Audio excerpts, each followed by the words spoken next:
Hi, I'm Sarah and this is my channel, So Sarah Sewed. In today's video, I'll be sharing everything I made in the month of June.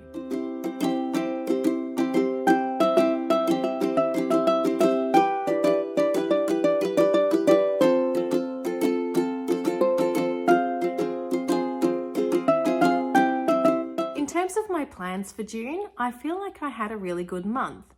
If you watched my June plans video, I ended up making everything on my list except for one item, which I'll now hopefully bump into my July makes instead. So my plans for June centered around things that I felt would fill a gap in my wardrobe that I identified during Me Made May, but as well as that, I wanted to make some things that I already had the materials for. Maybe it was patterns that I had been meaning to make for a while, or things that used over scrap, yarn, or fabric. So let's get into what I made in June. I'm going to start with my Tiama Skirts. Now this is a pattern that I first made in May.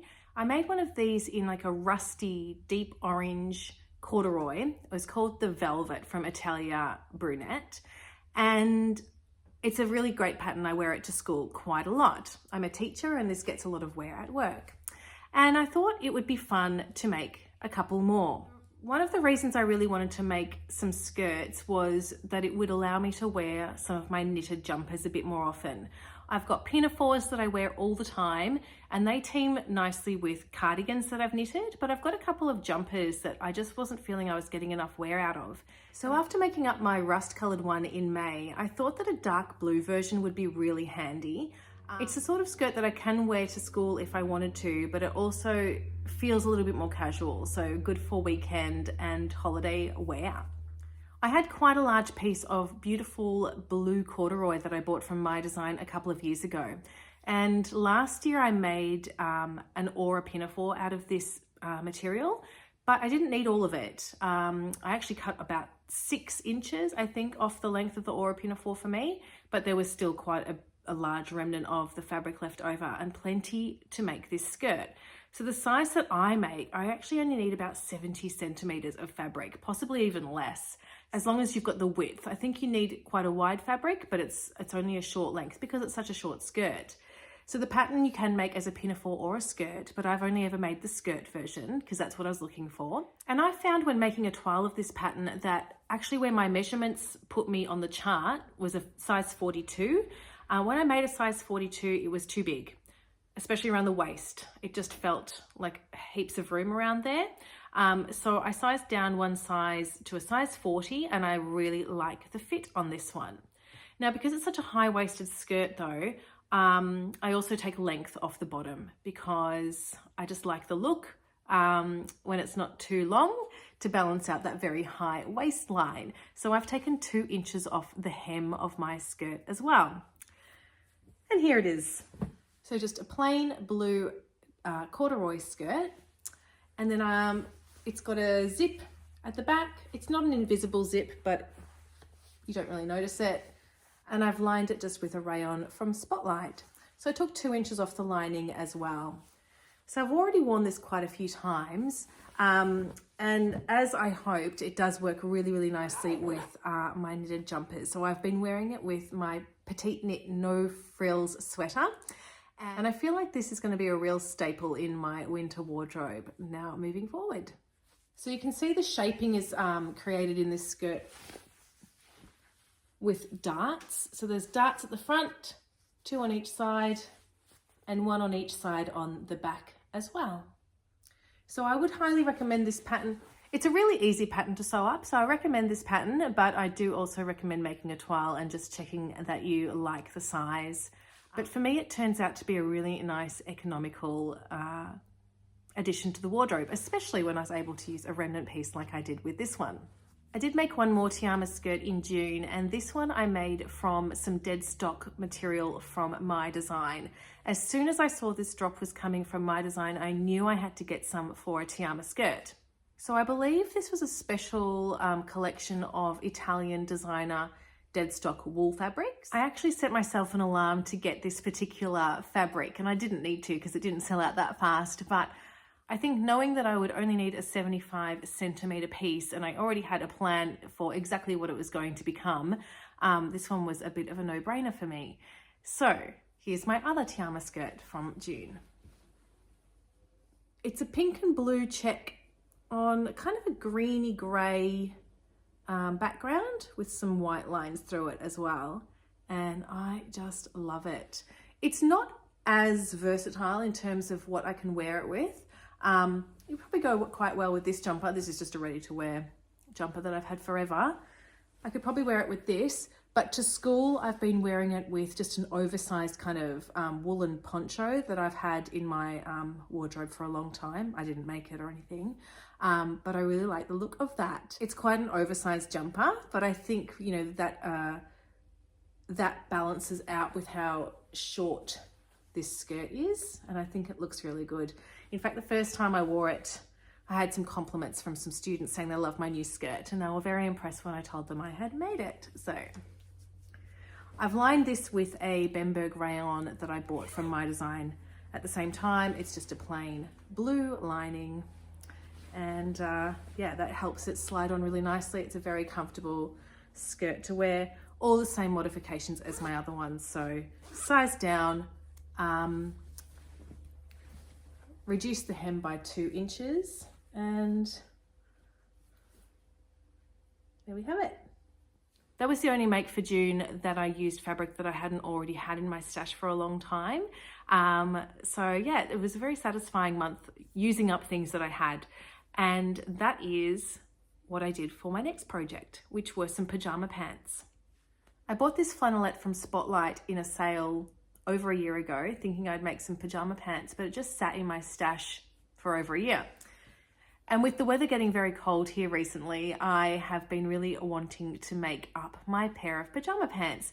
So when I talked about this in my June plans video, I wasn't sure what pattern I was going to use to make my pajamas, and I'd like to thank everyone who offered their ideas and suggestions on that. I ended up going with a pattern that I already had, which was a suggestion from a viewer. And it was my Chanterelle pants by So Liberated. I'm actually wearing them right now, my tracksuit version. So these are just made in a black French terry. So I've made the Chanterelle pants view B, which is the barrel leg version. I've made this view twice already. So I've made them in a linen for the summer, and I've made them in this French terry version, which I wear almost every day. And so it made sense, like the comment said, that I would probably get wear out of them if I made them out of a flannelette as well. So that's what I did. So I didn't make them exactly to the pattern because I didn't need all of the pockets. I still do like to have some pockets in my pajamas because, you know, they really do become a pair of lounge pants or loungewear, not just something I would sleep in. In fact, I rarely sleep in warm pajama pants anyway. They're more just for lounging around the house. So I didn't put the back patch pockets on. But I did put the front pockets on, so that's quite handy. And then at the bottom, rather than using a small cuff piece, which is what the pattern calls for, I used a ribbing and I made it a little wider and smaller so that it would bring the cuff in a little bit. So I'll show you that. So that's just a ribbing that I bought from Spotlight. Now, this is the one thing I would do differently if I was to do this again. I would make this cuff longer so it looks more of a deliberate cuff, and I would also make it shorter to really bring that cuff in. But they are comfortable, and I have had quite a bit of wear out of them over the last couple of weeks since I made them. Well, just 1 week actually since I made them, and I've worn them a lot. So I'm really happy to have finally gotten those pajama pants made, and yeah, looking forward to getting a lot of wear all through the winter out of this cute puppy flannelette. The next item is something I've been meaning to make for years. I actually put it on my Make 9 list for 2021, I think. And I cut out the pieces in December of 2020 and had everything ready to go and had it all in a pouch. And yet for some reason, years later, I hadn't done it. And that is the Fennel fanny pack by Sarah Kirsten. And I finally made this. I just decided one weekend a few weekends ago that was the weekend of this fanny pack. Now, I was a little bit unwell that weekend. I had a bit of a cold, and so I had no other plans and just decided to stay home and sew. So I finally finished my Fennel fanny pack. The fabric I used for this was a Rifle Paper Company canvas that I got in a fat quarter bundle a couple of years ago. Well, probably more like 6 years ago or something like that. So this is before I had my sewing machine. I used to do a lot of quilting by hand, and I used to get tempted by fat quarter bundles every once in a while, including this one. And this is just one of my favorite prints ever. It's from the Menagerie range, and it's a jungle print. So bright green with some jungle creatures through there. So here is my Fennel fanny pack. So you can see that this pattern, there's a front pouch and then a main section, and then it's all lined with bias binding. This was the fiddly part, and I'd heard about this being the fiddly part, and that's probably the thing that put me off. But honestly, it wasn't that bad. And once I let go of caring too much about what it looked like, as long as the seams were enclosed, I really didn't care. And in fact, from a distance, looks fine. I ended up using a couple of different fat quarters for my lining. I thought they went well. They're not the same, obviously, but it doesn't matter. Again, this is a project that I just wanted to use up things that I had. The webbing and the clips, I think I bought from Spotlight a few years ago. I had them all ready to go as well. I'll show you my favorite little pattern placement feature of this. When you open up this zip,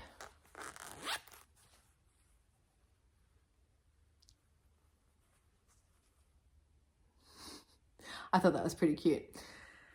Now, I have made a couple of mistakes on this, and I was trying really hard not to, but one of them you can see, so that zip, when it opens, it goes that way, whereas the one at the top closes that way. And if I'd put this on properly, this little friend wouldn't have been upside down either. It's not something anyone's ever going to notice though, so I certainly didn't let myself worry about that.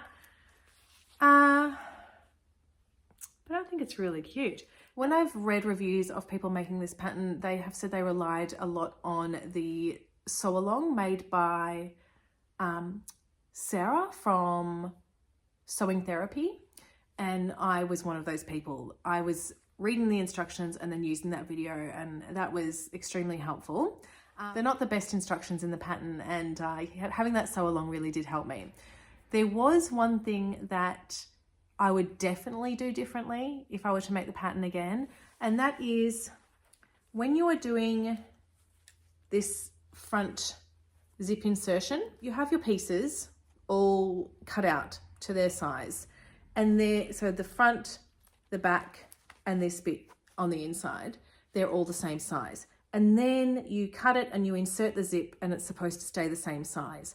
But I think that I sewed mine too close to the zip and then ended up shrinking this piece, and then I had to then shrink all the other pieces as well. Same for this top one. It got smaller once I put the zip in, so I had to then cut everything else down. So it's a little bit slimmer than it's supposed to be. So if I were to do it again, I would sew the zips in, and then, so I'd make the rectangles bigger, sew the zips in, and then cut those pieces down to the desired size, rather than having to trim all the other ones down to match. Hopefully that makes sense. But a couple of people commented that once they put their zip in, their pieces were too small as well. So it's not just a me thing. But yeah, I think the idea is that you're not supposed to sew so close to your zip. You're supposed to have the tape exposed a bit more, which would help that. But anyway, you can wear it just around your waist, or you can wear it as a crossbody bag. I haven't actually worn it yet, so I must find the opportunity to do that soon.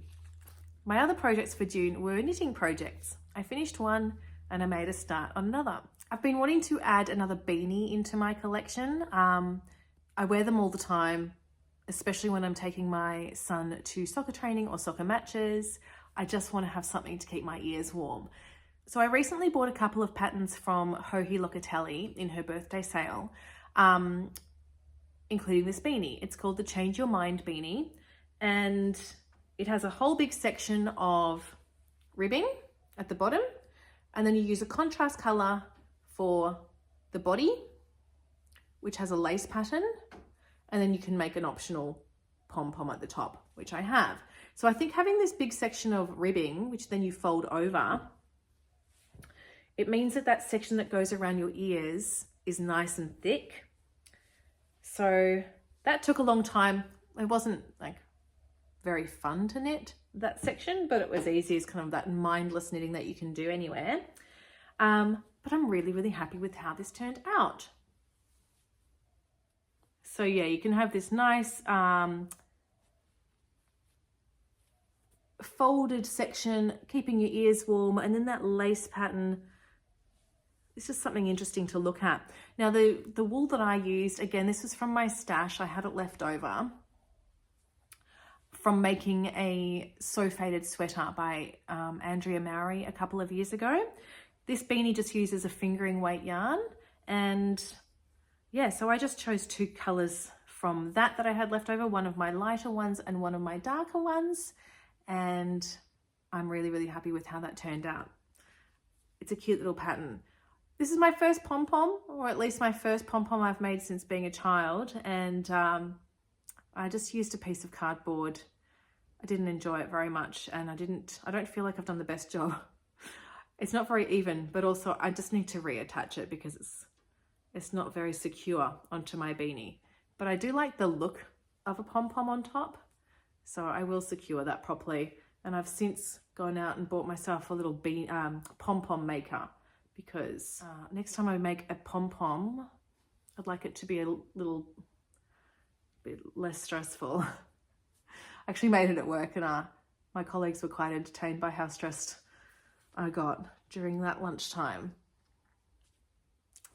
So the reason I bought this particular pattern was because I knew that I was going to be making another Joji Locatelli pattern, and that is the Instant Crush sweater. Last year I was a very lucky winner of an Instagram competition where I won 5 skeins of mohair by Liz from Yarns by the Bay. And the idea was that it was the right quantity to make this particular jumper by Joji Locatelli. This is a colorwork pattern. I've never done any colorwork before. I was quite intimidated by it, and it also uses charts. So I wanted to make that beanie and follow the chart and just sort of get used to that idea of how you do that before I then move on to this more complicated sweater pattern. So I have cast on, I've made a start, and actually it seems to be going quite well. I'll show you where I'm up to. So this sweater has 4 different colors, and mine is like a golden color, a white, a lilac, and a silver. And so far I'm still working on the yoke, but you can see how much I've done there. I did have a comment about, you know, making sure I do a swatch to make sure it's the right size, but I didn't do it. So let's hope it works out. The main thing that I've been worried about in the color work has been making sure that my floats are loose enough. This is something I'm not used to. I don't want to make them. So that's the bit that you carry on the inside, these sections. So I didn't want to make them so tight that it would mean that I couldn't put the jumper on, but also not so loose that they would get caught. So hopefully I've found the right balance there. I'm finding it quite a slow make, because especially the rows that you're using the 2 colors, but it is very fun and quite addictive seeing that pattern emerge. So that's something I'll continue to work on throughout July as well, and most likely throughout August too. And that is everything I made in the month of June. Let me know if you had a favorite out of any of those makes. I love them all, so I'm interested to know if there were any that appealed to you. I will soon be back with some more videos, but until then, I hope you're well, and I'll see you soon. Bye-bye.